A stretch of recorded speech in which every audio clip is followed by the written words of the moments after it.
विश्वेश्वं माधवं दुंडिम दंडपाणिं च भैरवं वंदे काशीं गुहां गंगा भवानी मणिकर्णिका। नमस्कार, मैं अर्क पांडे और आप देख रहे हैं प्रज्ञापुंज चैनल, साधना से समाधान। मित्रों, प्रज्ञापुंज चैनल सिर्फ चैनल नहीं बल्कि आत्म विश्लेषण, आत्म मंथन और आत्म संशोधन का वो केंद्र है जहां योग, ज्योतिष, वास्तु, धर्म और आध्यात्म मानव जीवन के गूढ़ रहस्यों को उजागर करता है। यह चैनल उन विचारों और व्यक्तित्वों का संगम है जिन्होंने समाज कल्याण, राष्ट्र कल्याण में अपना अहम योगदान निभाया है।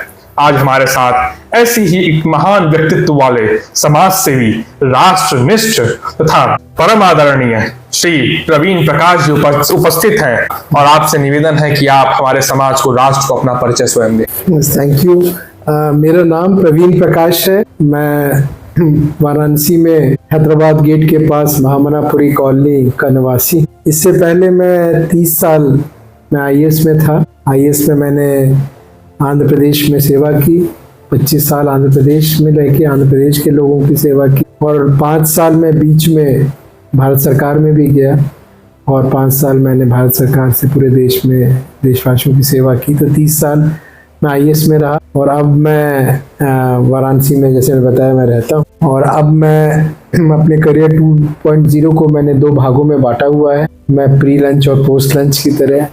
प्री लंच में मैंने अपनी स्वर्गीय दादी जी के नाम पे एक ट्रस्ट बनाया है, गिविंग बैक, क्योंकि अब मैं वानप्रस्थ आश्रम में हूँ तो गिविंग बैक वाला कंपोनेंट बढ़ेगा धीरे धीरे। और तो मैं वो ट्रस्ट की एक्टिविटी करता हूँ। और पोस्ट लंच में मैं अपनी खुद की मैंने कंपनी बनाई है, कंसल्टेंसी सर्विसेज कंपनी, उसके लिए काम करता हूँ। तो सर, अभी जो आज का इस समय का नया मुद्दा उठा है, नीट, जो नीट का एग्जाम अभी बच्चों ने दिया है तो फिर री नीट हुआ, तो आपका क्या इससे मत है कि ये जो शिक्षा प्रणाली चल रही है सही है या गलत? देखिए, कंपटीशन तो रहेंगे, कोई ले नहीं जा सकता। अब इंडिया क्या है, चाइना में नहीं है, कोरिया में नहीं है, जापान में नहीं है, अमेरिका में नहीं है, तो डिमांड सप्लाई तो रहेगा ना। हाई ब्रांड वाले अब ट्रेन में ही जाते हैं, बोले पहले करा लो, उसमें करा लो, यानी ट्रेन ज़्यादा अच्छी है, सुबह चलती है। तो डिमांड सप्लाई में जहाँ डिमांड ज़्यादा है और सप्लाई कम है, वो कंपटीशन तो रहे। नीट में प्रॉब्लम जो आई, वो प्रॉब्लम ये आई कि आप किसी भी फैमिली को देखो। फॉर एग्जाम्पल, मैं अपना पर्सनल केस, मैंने ओबरा इंटरमीडिएट कॉलेज सोनभद्र है, यहाँ से 80 किलोमीटर वहाँ पढ़ाई। तो मेरी मंथली फीस क्या थी, तो मैंने एनुअल फीस क्या थी उन दिनों में, 20-30 रुपए थी। तो मैंने 6 से लेके 12 तक कितने पैसे खर्च किए, पापा से कितने पैसे खर्च करवाए, 30 मल्टीप्लाइड बाई 8, 300 रुपये। बट 12th में मैंने जो उन दिनों कॉरेस्पॉन्डेंस कोर्स किया, उन दिनों कोचिंग हुआ करती थी, अग्रवाल कोचिंग, ब्रिलियंट कोचिंग। अभी ऑनलाइन कोचिंग होती है, उन दिनों तो ऑनलाइन इंटरनेट थे नहीं, उन दिनों पोस्टल कोचिंग हुआ करती थी। भाई अगर तुम बड़ी जगह पे हो, लखनऊ में, इलाहाबाद में हो, तो फिर ठीक है, तो वहाँ पर तुम्हें तो क्लासरूम कोचिंग मिलेगी। पर अगर तुम छोटी जगह पे हो, मिर्जापुर में रहते हो, गाजीपुर में रहते हो, भदोही में रहते हो, ओबरा में रहते हो, सोनभद्र में रहते हो, वहाँ कौन टीचर बनेगा, तुम्हें IIT की तैयारी कराएगा? तो पोस्टल कोचिंग हुआ करती थी, उसका दाम 2000 रुपये था उन दिनों में। तो मैंने 6 से लेके 12 तक तो 300 रुपये खर्च किए और 1 साल में मैंने अपने माता पिता के 10 टाइम, ऑलमोस्ट 6 टाइम्स ज्यादा पैसे खर्च करवाए। तो कहीं ना कहीं मेरे अंदर ये फीलिंग तो है कि मैंने अपने पिता के 6 टाइम ज्यादा पैसे खर्च करवाए क्लास 12th में। मेरे पिता, ठीक है, मेरे पिता एग्जीक्यूटिव इंजीनियर थे, जो ठीक, पर वो उनकी जर्नी है। मेरे पिता ने कितने पैसे खर्च किए, ये मेरी जर्नी है। उसको ये कोई लेना देना नहीं कि मेरे माता पिता का इकोनॉमिक स्टेटस क्या। तो जब मैंने अपने माता पिता से इतने पैसे खर्च करो, तो एक सिक्योर्ड और ऑनेस्ट सिस्टम में एग्जाम लिखने का अधिकार मुझे है, क्योंकि मैं भारतीय नागरिक। ऑब्वियसली मैंने अपने माता पिता को बोला, उन्होंने मेरे पे पैसे खर्च, मुझे मालूम है अगर मैंने बहुत पढ़ाई की तो मेरा होगा, नहीं की, मेरे से ज्यादा किसी ने पढ़ाई की होगी तो उसका हो जाएगा, ठीक है, फेयर है ना। बट वो सिस्टम फेयर है नहीं। वो जैसे पिच होती है, पिच है, हम लोग छोटे थे तो एक उसमें कॉन्सेप्ट हुआ करता था, अंडर प्रिपेयर्ड पिच। ये अंपायर ही उस कंट्री का बेईमानी करने लगता था। तो मुझे लगे कि अंपायर फेयर नहीं है और पिच ही है वो, कि भाई अब वहाँ हमारे पास स्पेस बॉलर है, हमारे पास स्पिनर है, उनके पास पेस बॉलर है तो पेस बॉलर की पिच बना दिया, हमारे पास स्पिनर तुम जान के, तो हमने लेवल प्लेइंग फील्ड जिसको बोलते हैं। तो लेवल प्लेइंग फील्ड एक्सपेक्ट करना एज ए भारतीय नागरिक ये मेरा अधिकार है। तो ये बच्चों को क्या लगने लगा, जब उनको देखा लीक 2021 में भी, 2024 में लीक हुआ था, तो पता नहीं क्या 2025 में लीक हुआ, 2026 में लीक हुआ, जब 3 साल लीक हुआ पेपर, तो धीरे धीरे बच्चों को ये लगने लगा कि सरकार को हमारे अधिकारों की परवाह नहीं। सर 100 से अधिक पेपर 10 सालों में लीक हुए, तो इस पेपर लीक करने के पीछे सरकार है या सिस्टम है? तो जो माफी मांग, जो बच्चे बोल रहे हैं कि माफी मांगो या रिजिग्नेशन करो, तो बेसिकली बच्चे क्या कर रहे हैं, वो ये बोल रहे हैं कि आपके अंदर उतनी संवेदनशीलता नहीं है और आप इंट्रोस्पेक्शन करो। अगर आपने उतनी ही सीरियसनेस से इस चीज को ली होती जितने सीरियसनेस से आप इंडियन आर्मी को देखते, आप वॉर्स को देखते हो, जिसने सीरियसनेस से अपनी इंटेलिजेंस को देखते हो, अपनी तुम रॉ या वो बाकी चीजों को देखते, तुम जब इलेक्शन कंडक्ट कराते हो as a political party, campaign करते हो, अब बिहार में इलेक्शन हुआ, पूरा लगे हुए हैं बिहार में प्रधानमंत्री भी इस बार आ रहे हैं, देख रहे हैं तुम तो प्रधानमंत्री है, तो अपने यहाँ पर कैंपेन किए जा रहे हैं। अब जैसे शिक्षा मंत्री जिनका रेजिग्नेशन माना जा रहा है, अब 20 दिन तो तुम बिहार में असेंबली इलेक्शन कर रहे थे, आदमी तो एक ही हो ना। उस समय सोच लो कि नीट की व्यवस्था ठीक कैसे, एनटीए की व्यवस्था कैसे ठीक करोगे वो सोच लो, या बिहार का इलेक्शन देख लो, तो चार 2 चीज नहीं कर पाओगे ना एक बार। तो लोगों, तो बच्चों की मांग है कि आप अपनी संवेदनशील, आप सेंसिटिव नहीं थे, विल नहीं था आपके पास, और आपके पास वो उसका विल नहीं था, उसी का कॉम्पनसेशन अकाउंटेबिलिटी मैं फिक्स कराना चाहता हूं कि अगर आपने सोचा होता आपके दिमाग में कि बिहार इलेक्शन ज्यादा इंपॉर्टेंट है असेंबली इलेक्शन, या लोग ने तो मुझे चुन के केंद्र मंत्री बनाया, आपने केंद्र मंत्री बनाया लोग चुन के, आपका टाइम इतना आ जाएगा बिहार इलेक्शन करोगे, तो उसी की जवाबदारी है। जैसे आज ही सुबह में कहीं पढ़ रहा, 2016 में एनटीए बना, कितने लोग एग्जाम कराते हो साल में, 30-40 लाख स्टूडेंट का, जेई, नीट, सीयूटी, ये सब 30 लोग काम करते हो 100 ओनली 30 पीपल्स, 30 या 38 लोग पीपल से तुम पूरा कर लोगे, मोर फंडामेंटल। और सर उसका जो बजट होता है, जो हर बच्चा 2200 रुपए हर पेपर का पे कर रहा है, तो उतनी ज्यादा बजट आ रहा है, 22 लाख 25 लाख लोग नीट का पे कर रहे हैं, तो उसका कितना परसेंट यूटिलाइजेशन है? किसी भी ऑर्गेनाइजेशन के दोनों चैलेंज होते हैं, गवर्नमेंट भी हो चाहे प्राइवेट हो, एक रेवेन्यू जनरेशन यानी इनकम, और दूसरा है कि कॉन्फिडेंस की सही तरीके से पैसे खर्च करना, टाइम होगा तभी तो।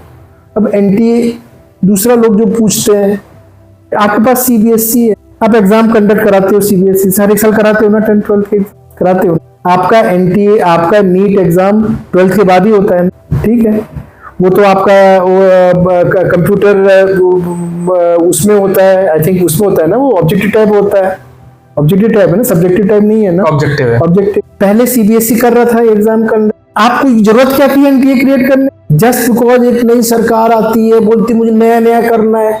अरे नया नया करने के लिए पुराने सिस्टम में कमी हो, अरे एक सिस्टम चल रहा है, पर उस सिस्टम में सुधार करो, देखो उस ऑर्गेनाइजेशन में सुधार करो और बेटर करो, फिर बोले ये ऑर्गेनाइजेशन ठीक हो ही नहीं सकती, कैंसर हो गया है, तो पहले तो मेडिसिन दोगे ना, ऑब्वियसली मेडिसिन करके इम्प्रूव, पहले तो टॉनिक दोगे, फिर बोलोगे थोड़ी बहुत उसमें बीमारियां हैं तो मेडिसिन करोगे, और फिर बोलोगे कैंसर हो गया है, तब फिर सर्जरी कर इसको बाहर निकालोगे, एक नया ऑर्गेनाइजेशन डालोगे। तो क्या सीबीएसई इतना खराब हो गया था कि तुमने बोला सीबीएसई अब कंडक्ट ही नहीं कर सकता एनटीए, और जेई हम एक एनटीए 38 लोगों का एक नया ऑर्गेनाइजेशन, जिसमें एक भी एनटीए का एम्प्लॉय नहीं, सारे रिटायर्ड लोग, मेरे जैसे लोगों को बैठा के, अरे उसी भी ऑर्गेनाइजेशन में यंग लोग होते हैं, फिर थोड़े से एक्सपीरियंस लोग होते हैं, एक मिडिल एज होते हैं, सब मिला जुला के एक ऑर्गेनाइजेशन बनता है, क्या सारे रिटायर्ड लोगों का ऑर्गेनाइजेशन बन जाएगा और वो 20 लाख बच्चों का काम करेगा?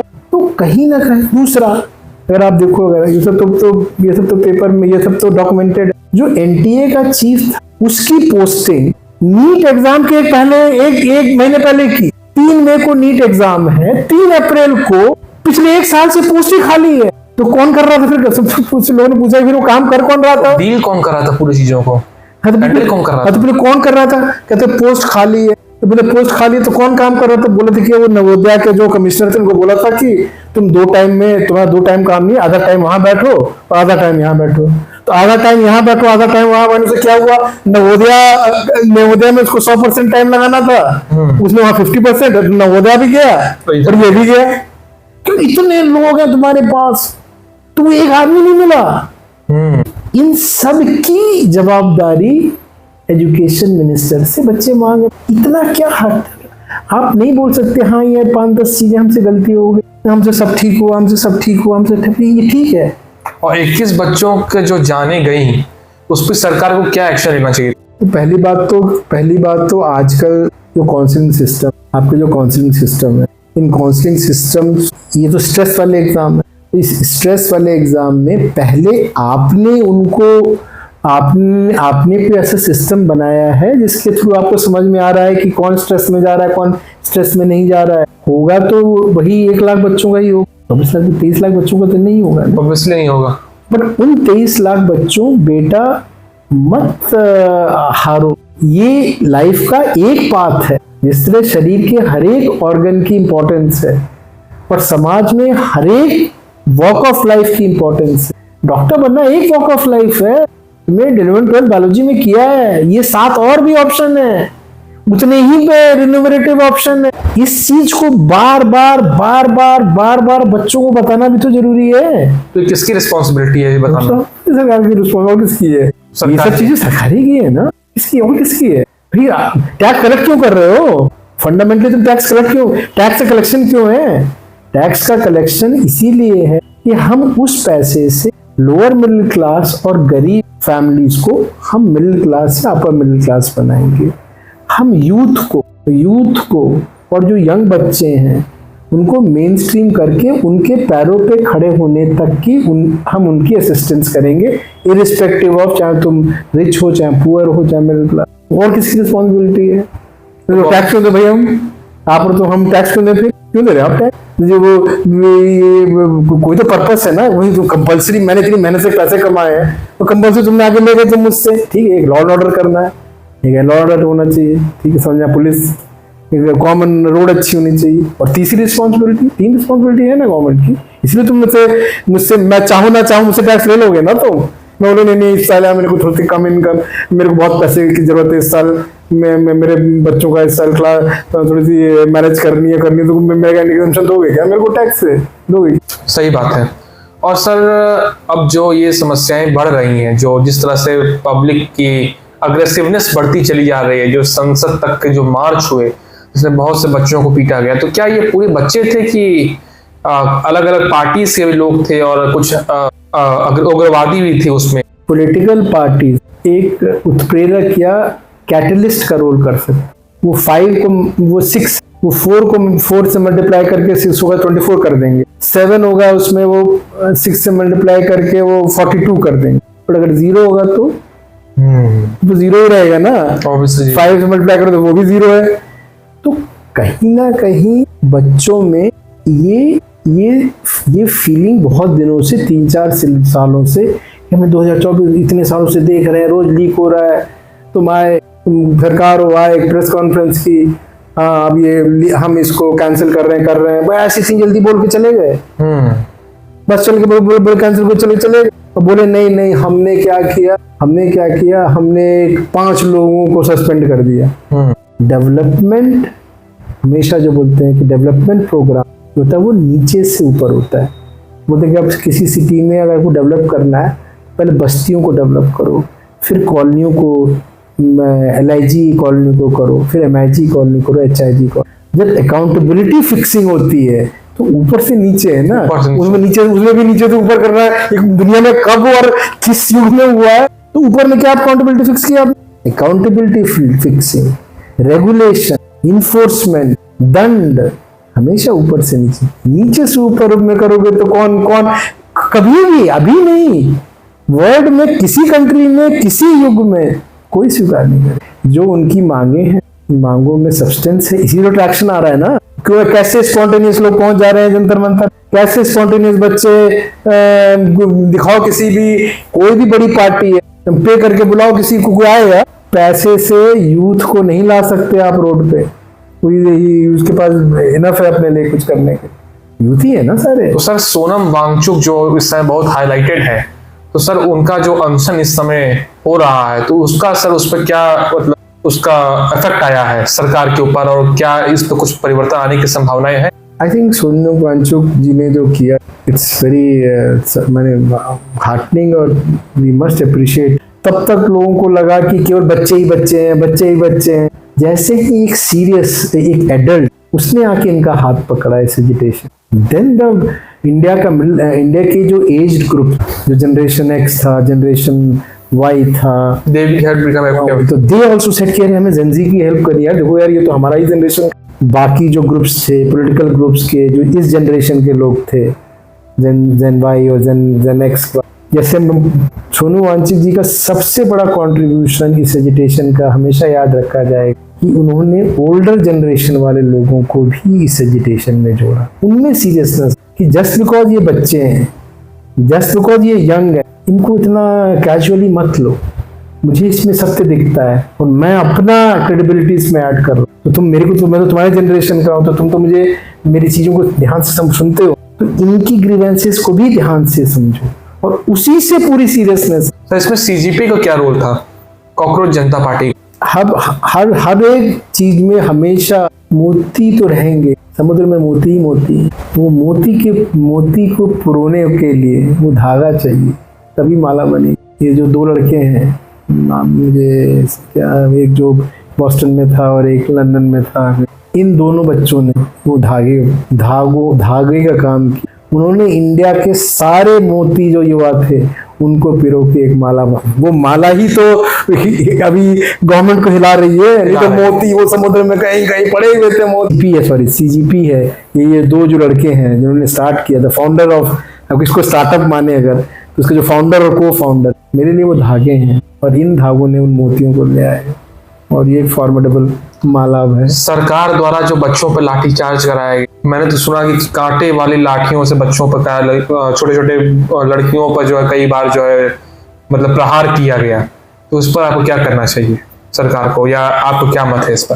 कोई सपोर्ट करेगा क्या? आप करोगे क्या? कोई करेगा क्या? बहुत से लोगों का कहना था कि ये पुलिस वाले ना होके जो है सरकार के गुंडे थे। नहीं, first of all whether government से असिस्टेड थे कि नहीं, जरूरत है क्या? क्या बोल रहे हैं? बाकी लोग मिलने आ रहे हैं, ये लोग मिलने आ रहे हैं किनके बच्चे? ये डायरेक्ट बेनिफिशियरी किस मिनिस्ट्री के, ये डायरेक्ट किस मिनिस्ट्री से कनेक्टेड है और है ये जिसकी मांगे कर रहे हैं? शिक्षा मंत्रालय, तो शिक्षा मंत्रालय के मंत्री और सचिव आए ना, और पुलिस आ रहे हैं, जेपी नड्डा जी आ रहे हैं। कौन, तुम शिक्षा मंत्रालय से रिलेटेड मांग ना कर, मैं जाके रेस्टोरेंट में जाके बोल रहा हूँ कि मुझे चाहिए बनाना चाहिए, बोला भी वो मैंगो वाले बंदे को, जो मैंगो दे रहा है उसको भेजते, जो ग्रेप भेजता है उसको भेजते। अरे तुम भेजो ना सीधे, क्या धर्मेंद्र प्रधान सर के बच्चे नहीं है? उन्हीं के तो है ना, नहीं तो उनके लिए एग्जाम कंडक्ट कराया। Chairman NTA, secretary education, minister of state Jayant Chaudhary, और उनको जो वेस्ट बंगाल से है मिनिस्टर हैं, 2 शिक्षा मंत्री एमओएस हैं। हाँ, पूरी आपकी टीम है। शिक्षा मंत्रालय बहुत लोग होते हैं, मैंने काम किया उसमें, तो पूरी 2 एमओएस हैं, 1 मिनिस्टर है। तो शिक्षा मंत्रालय में कोई नहीं आएगा जंतर मंतर मिलने, बाकी सब आएंगे। अरे काम हमें शिक्षा मंत्रालय से है, हम अकाउंटेबिलिटी पूछ रहे शिक्षा मंत्रालय से। एक आदमी आया शिक्षा मंत्रालय से उनसे मिलने, भी कोई नहीं। तुम मुझे सीरियसली ले रहे हो? मेरी तबीयत खराब है, मैं हॉस्पिटल में जाऊं, बोले एक इंजीनियर को भेज दिया, एक लॉयर को भेज दिया। अरे मैं डॉक्टर से मिलने आया हूं ना।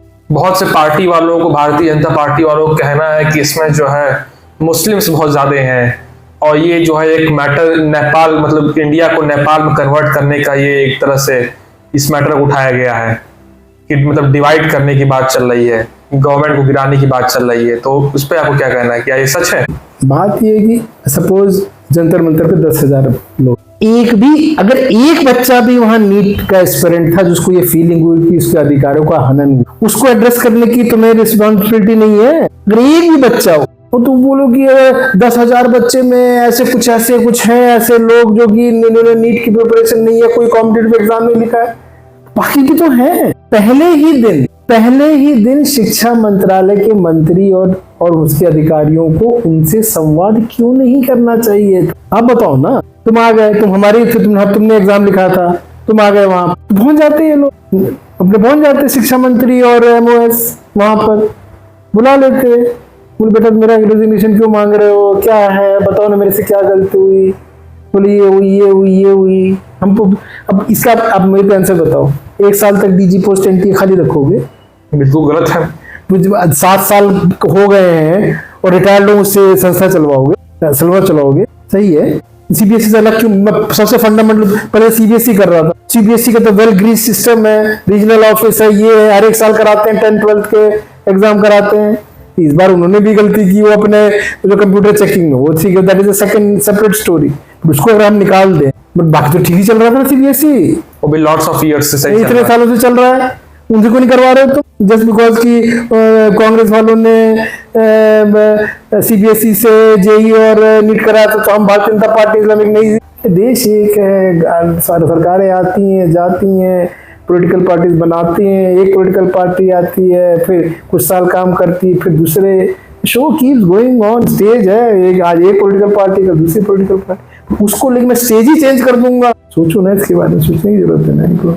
मतलब ये देश के मतलब ये कहीं ना कहीं भ्रष्टाचार की तरफ ये सुगंध इसकी उसी तरह। ये भ्रष्टाचार बहुत तरीके के होते हैं। एक है पैसे का भ्रष्टाचार, ये किसी ना किसी तरीके से चुनाव जीतने का। व्हाट इज भ्रष्टाचार? भ्रष्टाचार इज धर्म का मार्ग ना चुन के, सत्य का मार्ग ना चुन के, असत्य के सहारे विजय पाना भ्रष्टाचार है। भैया नई नई चीजें दिखाओ, लोगों को ऐसे भ्रमित में नया कर रहा हूँ। ठीक ठाक चल रहा था, सीबीएसई चल रहा था, क्या जरूरत क्या तुमको बनाने की? बताओ ना क्या जरूरत है? बंद कर दिया सीबीएसई, खराब तो बंद कर देते सीबीएसई को। चला रहे हो ना सीबीएसई को, बंद तो नहीं किया ना, इसे क्यों निकाला? सर आने वाले समय में जो बच्चों को जिस तरह से मांगे बढ़ रही हैं और जिस तरह से वो प्रोटेस्टर्स बढ़ते चले जा रहे हैं, तो आपका क्या संदेश रहेगा उनको? मतलब उनको एक एज ए मेंटर आप क्या आपका वो है गाइड है बच्चों? मैं सरकार से बोलूंगा, क्या स्टेप डाउन कर जाएंगे, क्या हो जाएगा? शिक्षा मंत्री स्टेप डाउन कर जाए तो अगर क्या किसी भी व्यक्ति में मोर फंडामेंटल क्वेश्चन पूछ, क्या किसी व्यक्ति को अपनी गलती स्वीकार करने से क्या उसका कद कम हो जाता है? लाइफ एक ही जर्नी है, हम सब मानव हैं, हमें से कोई ईश्वर नहीं। हम अच्छी चीजें करते हैं, हम कुछ गलतियां करते हैं, फिर उसके ऊपर इंट्रोस्पेक्शन करते हैं, अपने सुधार करते हैं और फिर हम आगे बढ़ते हैं। ये अप्स एंड डाउन तो वही लाइफ, वो तो पूरे जीवन ही उसी को बोलते हैं। मैं कोई गलती ही नहीं करता, मैं सब सही करता हूँ, तो फिर तो आप ईश्वर हो ना, फिर आप मानव नहीं हो। फिर हम आपसे बात ही क्यों कर रहे? फिर तो मैं तो किसी एक मानव से बात कर रहा हूँ। हम तो सोच रहे हैं आप मानव हैं इसलिए आपसे बात कर रहे हैं। अगर आप ईश्वर हैं तो आपसे तो फिर हम प्रार्थना करेंगे और आपसे आशीर्वाद ही लेंगे। फिर कॉन्वर्सेशन ही डिफरेंट है ना। अभी जो भी बच्चे बात कर रहे हैं गवर्नमेंट से, उनकी ये सोच है कि सरकार में भी मानव ही बैठे हुए हैं, तो बोले हम मानव ही नहीं है, हम ईश्वर हैं। तो फिर कॉन्वर्सेशन इंडियन नेशनल कांग्रेस और राहुल गांधी द्वारा जो इस पे एक सपोर्ट किया जा रहा है, आपके मुताबिक किस तरह से हो रहा है और इस पे क्या आने वाले समय में होने वाला? वह इंडियन नेशनल कांग्रेस, अखिलेश यादव को, उनको भी, समाजवादी पार्टी को भी देखा मैंने कम्युनिस्ट को भी देखा। तो ये प्रोटेस्ट ये भी कर रहे हैं, तो रोल ही है ना। भाई डेमोक्रेसी में उल्टा होता, सपोज ये सिचुएशन आती जब कांग्रेस रहती तो भारतीय जनता पार्टी काम करती। तो प्रजातंत्र में तुम नहीं करोगे तो तुम अपना कर्तव्य निभा रहे हो क्या? अगर कांग्रेस इन बच्चों के साथ ना आए और समाजवादी पार्टी इन बच्चों के साथ ना आए और कम्युनिस्ट पार्टी इन बच्चों के साथ ना आए, तो तुम एज ए ऑपोजिशन पार्टीज अपना कर्तव्य निभा रहे हो क्या? तो अपना कर्तव्य निभा रहे। जैसे उस समय हुआ था जब अन्ना हजारे के टाइम पे एजिटेशन हुआ, उसमें भारतीय जनता पार्टी कर रही थी ना अन्ना हजारे को, क्योंकि वो लीडर ऑपोजिशन में थी, वो तो उनका कर्तव्य था। तो जैसे उस समय उनका कर्तव्य था, वो अपना कर्तव्य निभा रहे थे, ये अपना कर्तव्य निभा रहे हैं। इट्स ओके भाई, इश्यूज लोगों से आते हैं, तुम लोगों पॉलिटिकल पार्टीज हो, तुम्हारा काम है लोगों के इश्यूज को सरकार तक पहुंचाना, उसको अपनी भी एनर्जी उसमें जोड़ना, अपनी भी कैपेसिटी उसमें जोड़ना और लोगों को न्याय देना। यही तो तुम्हारा काम है, इसीलिए तुम वो हो, तो पॉलिटिकल पार्टी तुम इसीलिए हो ना, किस लिए हो तुम? जैसे नीट वाला है ना, क्या हर एक लड़के को नहीं मालूम है कि होगा हमारे 25 लाख में 1 लाख का होगा, 24 लाख का नहीं मालूम है क्या? सबको मालूम है। तो वो नहीं मालूम है, बट उन्हें अधिकार क्या चाहिए? एक फुल प्रूफ एग्जामिनेशन सिस्टम में अपीयर करने का अधिकार चाहिए। उसी का तो हर है जिसके ऊपर पूरा चल रहा है। तो तुम्हारे अधिकार तुम्हें आराम से मिल रहे हैं, ये तुम्हारा देश है, रिलैक्स रहो, तुम्हारा देश। उस तरह का माहौल क्रिएट हो। यही सरकारों का मेन काम ये है। और उसके बाद अगर ना पाओ, अभी आटा तो उतना ही है, रोटी तो उतनी ही बनेगी, फिर कहीं और रोटी दोगे तो कहीं किसी और, अब तुम ज्यादा इस पे इन्वेस्ट करोगे तो कहीं और कम इन्वेस्ट हो, तो चलता रहेगा बैलेंस से। बट ये मेन है। ये में जैसा कि मित्रों आप लोगों ने सर को सुना कि आज का युवा अपने अधिकारों के लिए लड़ रहा है, आज का युवा संघर्ष कर रहा है। और संघर्ष का अर्थ ही है कि स्वयं का स्वयं से जब घर्षण होता है, स्वयं का स्वयं से जब टकराव होता है, जब मनुष्य अपने अधिकारों के लिए जो लड़ता है, तब उसे संघर्ष कहा जाता है। आज का हर प्रत्येक युवा अपने अधिकारों के लिए संघर्ष कर रहा है। तो सरकार से, जनता का ये सरकार के प्रति आह्वान है कि कृपया करके सरकार आज के युवा को जो है उचित शिक्षा और तथा उचित मार्गदर्शन दें। इसी के साथ मित्रों आज के पॉडकास्ट को हम विराम देंगे। आप सभी का बहुत बहुत धन्यवाद।